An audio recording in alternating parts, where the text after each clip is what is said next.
song of True Promises ivuga ngo abo ni bande. that says, who are they? Iyi ndirimbo sinje wayanditse, I did not write this song. sinje waranjije I didn't even do any arrangements. no gutera biriya nari ndi gutera hari wari kumbwira ngo uzugira gutya. Even the songs, the verses, is someone who was instructing me. Ariko Imana ihindura amateka yanje But nyuze God muri Yesu. transformed my life through that song. Mwebwe ntimwozumva. You wouldn't understand this. Zambibwira abantu bagaseka ni I tell bande. people and they laugh. This song, who are Ibande they? yanyinjije mu ndege ntabara. It took me in different planes that I can't count. Nicaye muri classe z'abakire mu ndege kubera ni bande. I sat in business classes in planes because of this song. Ejo bundi umuntu umwe yarampamagaye narinze aranezerwa arangije anyinjiza mu iduka ryiwe. Recently someone called me, Hano mu mujyi muri Chic. took me in his shop in Chic. Arangije arasohoka arambwira ngo mu minota 5 utore ikintu ushaka cyose. He said, Urangiza usohoke. pick something you want in 5 minutes and come out. Hari abantu basaze ngo kwama batora byinshi. There are people who can pick a lot of things. Nageze mu iduka ndacanganyikirwa. I couldn't figure out what I wanted in 5 minutes. Gira mugenzi wangu Yesu azokugirira neza ucanganyikirwa. Tell your neighbor, God will do something for you and you become confused. Hallelujah. Ramutse umuntu uri iruhande rwawe Greet umwe high five mubwire ngo Yesu azokugirira neza them a ucanganyikirwa. high five and tell them God will confuse you with his goodness. Twende.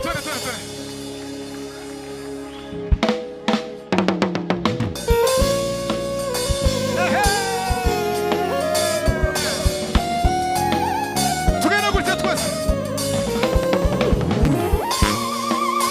Ukuguru kwawe kw'imbere gushyira imbere gusa gutya. Twese. Ashaka kubigisha kanwa.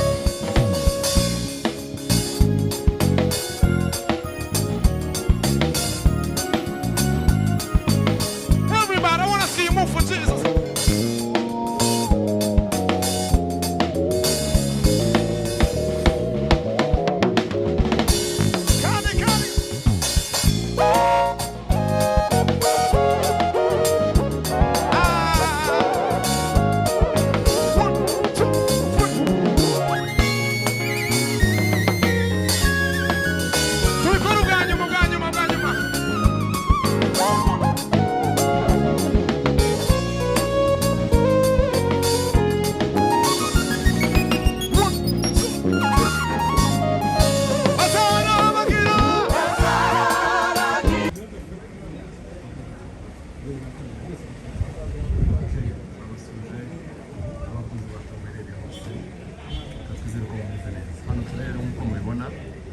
kibuga mpuzamahanga cy'Ikanombe cya Kigali aho twasanze umuririmbyi umuramyi.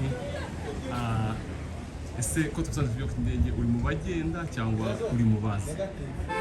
Uvuge gute wa safe flight my guy. Ndi mu bagenda bro. Uri mu bagenda. Ese urekeje mu kihe gihugu? Tugiye mu ruzinduko rw'ivugabutumwa. Ubu ngubu ngiye Nairobi, berekeje Nairobi mu kanya turahaguruka saa 11. Dufite concert ya True Promises mwarayibonye ku gatanu. True Promises ya Nairobi ku gatanu niyo ngiyemo, izaba ku gatanu. Niyo mpamvu ngiye ubu ngubu kugira ngo tubane mu practice asigaye, hanyuma ku wa mbere utaha nibwo nzakomeza ririya vugabutumwa rindi mwabonye rya Zambia. Ariko nzagurukira muri Kenya n'ubundi. Urateganya kuzamura n'igihe cyo Zambia? Zambia nzamara ibyumweru 2. Ni igiterane uzaba uzenguruka Zambia yose? Yes. Ni tour ya Zambia, Lusaka, ariko cyane mu mujyi hagati. Ibandi uko abantu benshi bamenyereye Terezoro ryavuye mwishiriyeho. Ndagira ngo mubaze ni ikihe kintu nyamukuru kikujyanye muri ivugabutumwa? Ko tumenyereye ko mu bahanzi ba gospel wenda bajya mu bihugu nka Canada, usanga tuzimo abanyarwanda benshi cyangwa se bakajya muri East Africa. Wowe niki cyaguteye kujya gukorera wenda kujya muri iki gitaramo kizabera muri Zambia? Ni iki kintu nyamukuru kikujyanye? Buriya abajya mu bihugu byo ari byo byose aho wajya, n'abajya nubwo twavuga no mu Rwanda Nyamagabe, Nyagatare, aho wajya hose nta kindi kiba kitujyanye no kuvuga Yesu Kristo. kugira ngo abatamuzi bamumenye babashe guhindukirira umusaraba kugira ngo tubashe gufatanya runo rugendo rujya mu ijuru kubona umwami wacu. So nta kindi kintu kinjyanye muri biriya bihugu ni ukugira ngo tuvuge Imana, tuvuge Yesu Kristo, abatamuzi bamumenye, bamenye ko ari umwami ukiza ufite imbaraga zishobora guhindura umuntu, ikamugira umwizera, ikamugira uwakuweho urubanza, ikamugira uwakuweho isoni, ikamugira umuntu udafite ikimurega na kimwe. Muri urwo rugendo ugiye kujyamo haba muri Nairobi ndetse no muri Zambia, hari ikintu kidasanzwe witeze kuzakorayo? Nta kidasanzwe buriya niyo dutegura twe dutegura ibyacu, ariko buriya ibidasanzwe biva mu ijuru. Niyo mpamvu buri gihe mubonye hari performance twakoze hari ibintu bibamo tutari twiteguye, biriya n'Imana iba yabiteguye. Twe turategura ibyo tugomba gukora, dutegura ibisanzwe tugashyiramo wenda n'ibindi twongeramo bikeya, ariko buriya nta kidasanzwe kirenze usibye kumenya Kristo gusa. Nicyo tuba dukeneye ko abantu bumva cyane, n'Imana donc yiganjije mu byo tuba dushaka kugira ngo abantu bumve. Ikindi kibazo nakubaza, mwiteguye gute kwakira uburyo abantu bazakwakira muri Zambia? Ko byanga byakunda nibyo tuvuga Yesu tuvuga hano kandi niho bavuga muri Zambia. Ikibazo ndi bukubaze, mwiteguye gute kwakira kubona reaction y'abantu bo muri Zambia? Niki kintu uri kuexpectinga wenda kubona kuko si abanyarwanda ni abanyamahanga, niki kintu ubwo wumva uri wowe kidasanzwe ushobora kuzabona kuri bo? Okay, I'm excited, ntabwo nabeshya ngo sindi excited, ariko I'm so excited. Ndumva mfite amatsiko y'uburyo abantu bo muri Zambia bameze, nubwo ndumva nyine ni abantu kimwe natwe, ni aba black, ni abanyafurika, ariko nyine kubera ko it's my first time kujya muri Zambia, sinzi uko nyine nanjye meze tu, ndumva mfite amatsiko yo kumenya uko bizaba bimeze, ariko ntako ndi kubyumva muri njyewe nabiburiye ishusho, ariko ndizera yuko bizaba ari ibintu byiza kandi bidasanzwe. Kugira ngo wenda ziranye ibibazo bibiri, ariko ndakugira ngo baze ikibazo kimwe hanga kanitabe gatoya tujye dukomeza.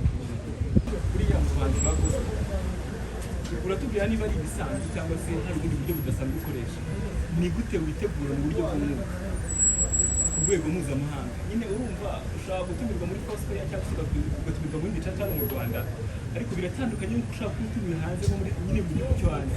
Mu buryo bw'umwuka uba witeguye gute? Dusangize ako kantu ubundi nyuma yo kuduhereza ubutumwa, aho haba ku butumwa abakunze bagukunda hano mu Rwanda ndetse n'abo ugiye gusanga mu mahanga. Okay, urakoze cyane.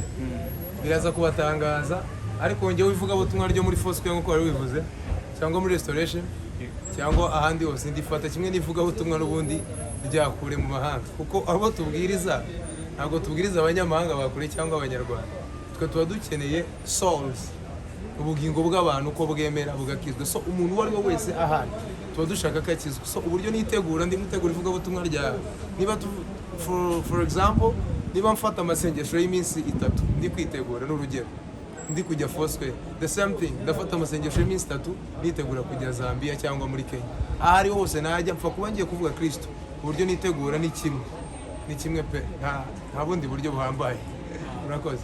Tugana ku musozo, yego, nkuko tubikeka cyangwa nkuko biri, tuzi ko muri Zambia nta bantu b'Ikinyarwanda cyangwa se hari indirimbo waba warateguye z'ururimi rwo wakoresha cyangwa se uzaririmba abo n'ibandi izizibutuma?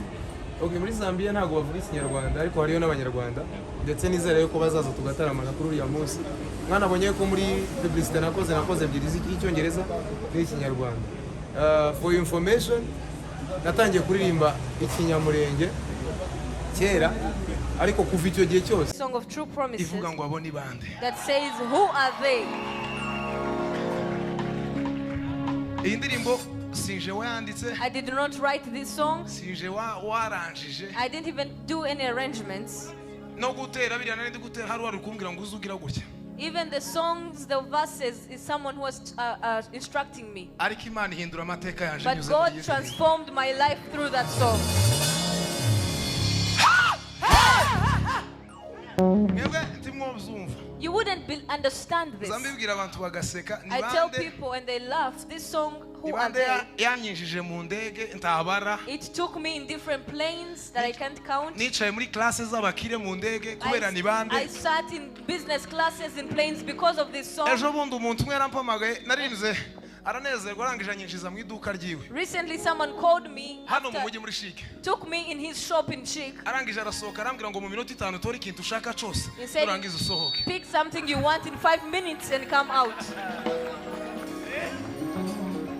Uku hari abantu basaze ngo kwama batora byinshi. There are people who can pick a lot of things. Nageze mu iduka ndacanganyikirwa. I couldn't figure out what I wanted in 5 minutes. Gira mugenzi wangu Yesu azokugirira neza ucanganyikirwa. Tell your neighbor, God will do something for you and you become confused. Hallelujah. Ramutse umuntu uri iruhande rwawe Greet umwe your high neighbor. five mubwire ngo Yesu azokugirira neza Give me ucanganyikirwa. high five and tell them God will confuse you with his goodness. Twende.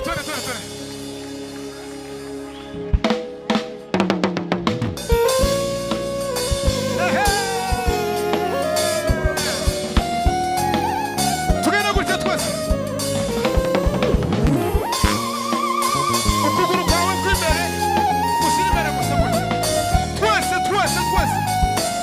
Ndashaka kubigisha kanwa.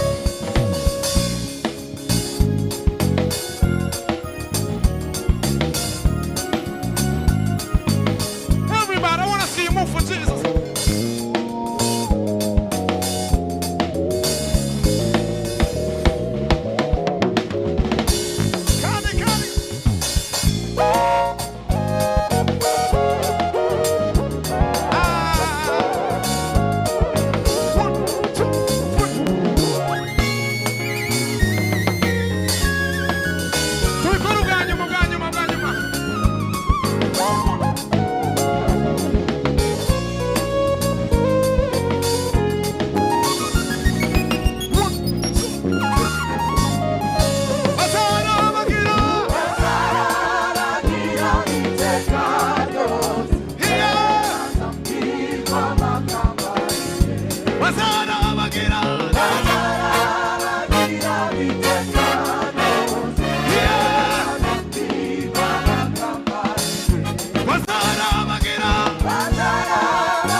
abakobwa bazarabagira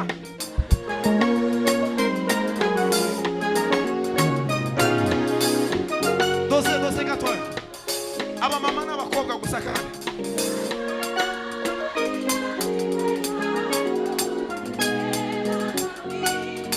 abapapa n'abasore bazarabagira baza